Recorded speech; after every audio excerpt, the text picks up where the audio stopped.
What's up, you guys? This is Ninja XTX, and I'm back to share another video with you guys. This video is actually lesson number 6 in my Chairbound Escrima series, and this actually builds upon lesson 5, which I posted Monday. So if you have not seen lesson 5, go back and watch lesson 5 before you watch this one. Okay, and to build upon it, I'm going to show some wheelchair mobility drills because, as one of my instructors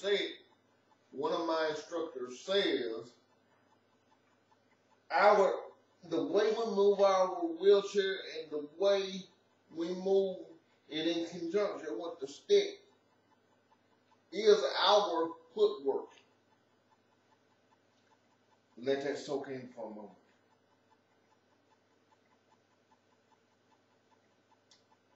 Now, as to continue with the lesson,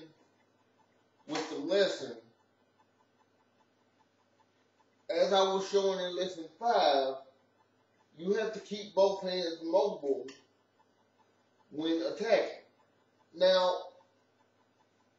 as I said, I like to keep it at the center line and the attack.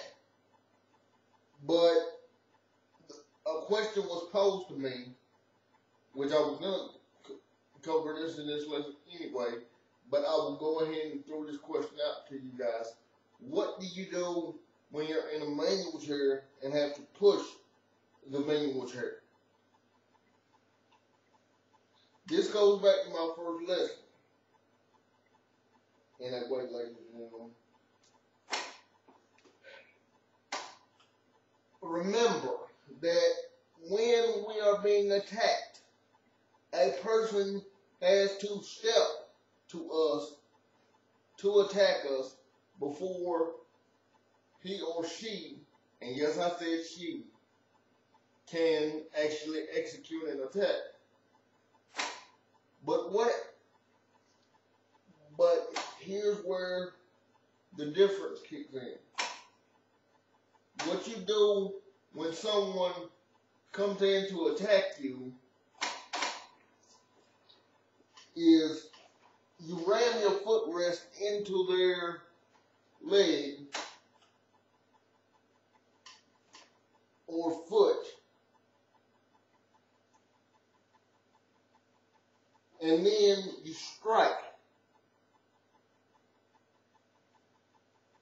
Now, they're going to fall.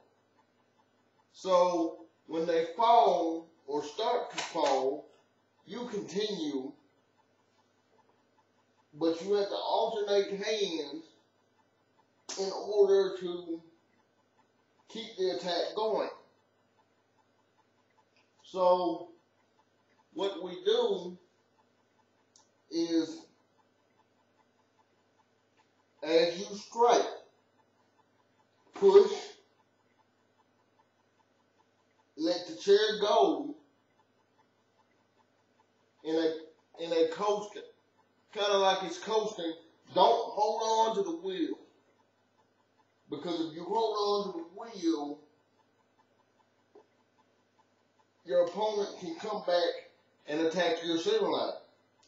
But if you push and coast, your hand can automatically come back up to the center line and then parry any attack.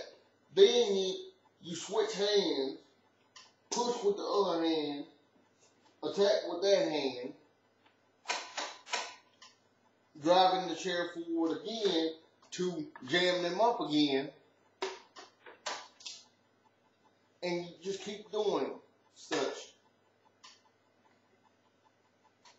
Attack with one hand, push, let it coast, get that hand back up to the center line, attack again, push, attack, hand back up to the center line,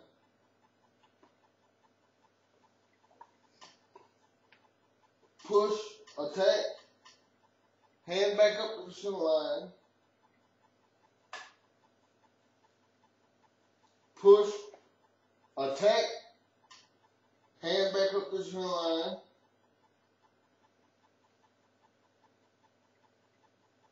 attack, push. The most important movement in that is the push. Now, to break that down again, so you guys can understand it, it's push. Now, when you push, usually the footrests of a chair are made of metal. So, when you attack, or when you push the footrest into their leg, that's going to cut into their leg, and then you can attack, and then you alternate hands again, attack, push with the other hand to keep pressure on the opponent. You strike, push, keeping pressure on the opponent, attack, push. But again, as I said, as you push, don't hold on to the wheel. Let it coast. That way, as it coasts, you can bring your on guard hands back up to the on guard position. Then it switches. Push to keep pressure on. Attack. Hand back up to the center line. I hope that makes sense to everybody. If it doesn't, I'll be happy to break it down even more. As I said, this is lesson 6. Lesson 7 will be coming on Monday. I hope you guys are enjoying these lessons, and I hope it clears up any confusion that you may have. But again, I'm going to say this to all my Chairbound viewers and practitioners of Escrima that watch this. Study the footwork. We may not be able to use it, but we can adapt it so that the same footwork that a quote-unquote able-bodied person would do, we can do it in a wheelchair. Prime example. Forward, back, side, side. Forward, back, side, side. But what we do,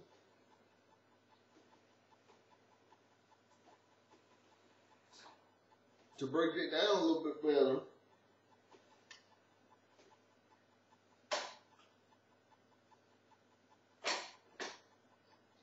we have to stick up, like so.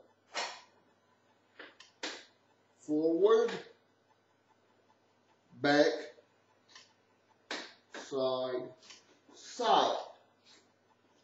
Now notice, the ponyo of the stick is already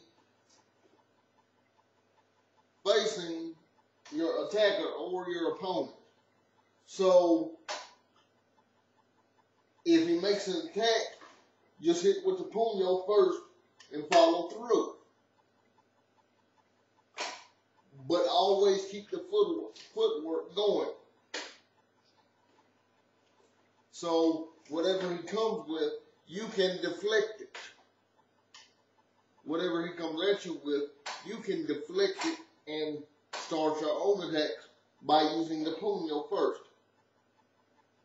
Now, if it doesn't work that way, you can just work your own attacks.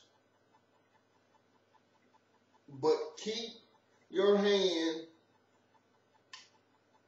at the center line. Use the wheels and the footrest as